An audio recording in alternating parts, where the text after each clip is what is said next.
এমন কথা বলবেন না যে আপনার একটা কথার কারণে একটা ফ্যামিলি ধ্বংস হয়ে যাবে। এমন চা খাবেন না যে এক কাপ চার কারণে আপনি আরেকজনের পক্ষ নিয়ে কথা বলতে হবে। এমন সিগারেট খাবেন না যে ওই সিগারেটের জালে আপনি বন্দী হয়ে যাবেন, আর সেই সিগারেটের জন্য আপনি আরেকজনের পক্ষ নিয়ে কথা বলতে হবেন। যারা বুদ্ধিমান ভেবে দেখবেন, কথা বলবেন, সঠিক ডিসিশন দিবেন। আশা করি আপনার কারণে একটা ফ্যামিলির উজ্জ্বল ভবিষ্যৎ হতে পারে।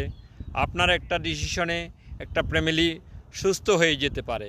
আপনার একটা ডিসিশনে একটা ফ্যামিলির লাইফ সেফটি হতে পারে।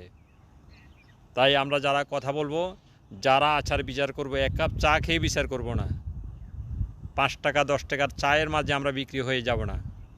কারণ আমার একটা চা খেয়ে চোখের লজ্জা চলে আসতে পারে, তার জন্য আমার বিচার